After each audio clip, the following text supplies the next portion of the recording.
सरपंच संतोष देशमुख हत्या प्रकरणातील सर्व 8 आरोपींवर मकोका अंतर्गत कारवाई। आरोपी सुदर्शन घुले, सुधीर सांगळे, विष्णू साठे, जयराम साठे, प्रतीक घुले, कृष्णा आंधळे आणि सिद्धार्थ सुनावणेवर मकोका।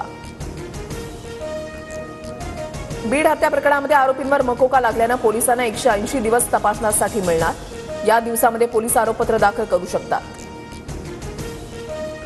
खंडणी ते हत्या प्रकरण हे कटकार असतात। संघटित गुन्हेगारी, वाल्मिक कराडवरही मकोका लावा। सर्व आरोपींना 302 अंतर्गत गुन्ह्यामध्ये घेऊन फाशी द्या। देशमुख कुटुंबीय आक्रमक। फडणवीसांनी खंडणी ते हत्येची साखळी शोधून काढावी। राज्यामधील गुंडगिरीचा नायनाट करावा। जरांगेंची मुख्यमंत्री देवेंद्र फडणवीसांकडे मागणी। बीड सरपंच हत्या प्रकरणामध्ये महत्त्वाची अपडेट। आरोपी वाल्मिक कराड आणि सुदर्शन घुलेचा 6 डिसेंबरला 2 वेळा फोनवर संवाद। 6 डिसेंबरला झालेल्या वादानंतरच 9 डिसेंबरला संतोष देशमुखांची हत्या। वाल्मिक कराडनंतर आता मुलगा सुशील कराडही अडचणीत येणार। सुशीलला मॅनेजरच्या घरामध्ये घुसून पिस्तुलाच्या धाकानं लूट केल्याचा आरोप। पोलीस आयुक्त दखल घेत नसल्याचं सांगत मॅनेजरच्या पत्नीची सोलापूर न्यायालयामध्ये खासगी फिर्याद। संतोष देशमुख हत्येप्रकरणी विष्णू साठेला 13 तारखेपर्यंत सीआयडी कोठडी। विष्णू साठे संघटित गुन्हेगारीचा भाग। सरकारी वकिलांचा कोर्टामध्ये युक्तिवाद। धाराशिव वाशीमध्ये जनआक्रोश मोर्चा। बीड सरपंच हत्या आणि परभणी सोमनाथ सूर्यवंशी मृत्यू प्रकरणी नागरिक रस्त्यावर। देशमुख कुटुंबियांसह लोकप्रतिनिधी आणि नेते उपस्थित।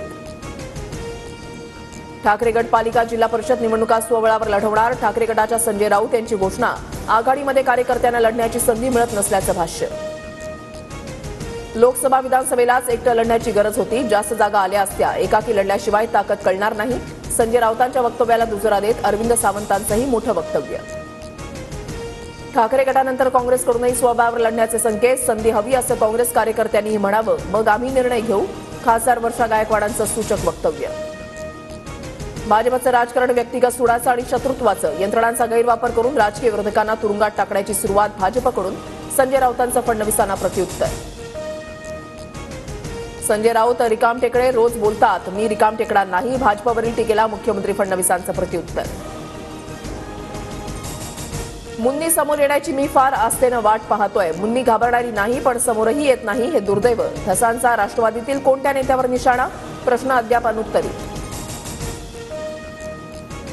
टोरेसच्या इंस्टाग्राम अकाउंटवर नवीन व्हिडिओ अपलोड। कार्यालयांमध्ये लूटमार झाल्याचा आरोप। पोलीस चौकशी संपताच गुंतवणूकदारांना पैसे देणार असल्याचा कंपनीचा दावा। टोरेस कंपनीच्या कार्यालयामध्ये आर्थिक गुन्हे शाखेचं धाडसत्र सुरूच। छापेमारीमध्ये आतापर्यंत दागिने आणि 5 कोटी रक्कम हस्तगत। तर भाईंदरमधील कंपनीशी निगडीत 3घांना अटक। टोरेसनं 300 रुपयाचे मोजोनाईट हिरे हजारो रुपयांना विकले। मुंबईच्या अंधेरी शिप्समधून मोजोनाईट हिरे घेत असल्याची माहिती। आर्थिक गुन्हे शाखा पुरवठादारांना समन्स पाठवणार। शिर्डीमध्ये उद्या भाजपचं राज्यस्तरीय अधिवेशन। सर्व मंत्री, आमदार, खासदारांसह राज्यभरातील जवळपास 15,000 पदाधिकारी उपस्थित राहणार। शहा, फडणवीस, गडकरी मार्गदर्शन करणार। मालवण पुतळा दुर्घटना प्रकरणातील शिल्पकार जयदीप आपटेला हायकोर्टाकडून जामीन मंजूर। तपास पूर्ण झाल्यानं आरोपीला कैदेमध्ये ठेवण्याची गरज नाही। कुणीही जखमी नसल्यामुळे हत्येचं कलम लागू होत नाही। कोर्टाचं महत्त्वपूर्ण निरीक्षण। परवानगीशिवाय आरे कॉलनीमधील झाडं तोडू नका। सर्वोच्च न्यायालयाचे मुंबई महापालिकेच्या वृक्ष प्राधिकरणाला आदेश। झाडं तोडण्याची गरज भासल्यास प्राधिकरणाला न्यायालयामध्ये अर्ज करावा लागणार। मुंबईमध्ये अनेक दिवसांपासून हवेची गुणवत्ता ढासळली। मुंबईकरांना श्वसनाच्या आजारांचा त्रास। हवेत धुलीकण मिसळले। हवेचा दर्जा खालावला।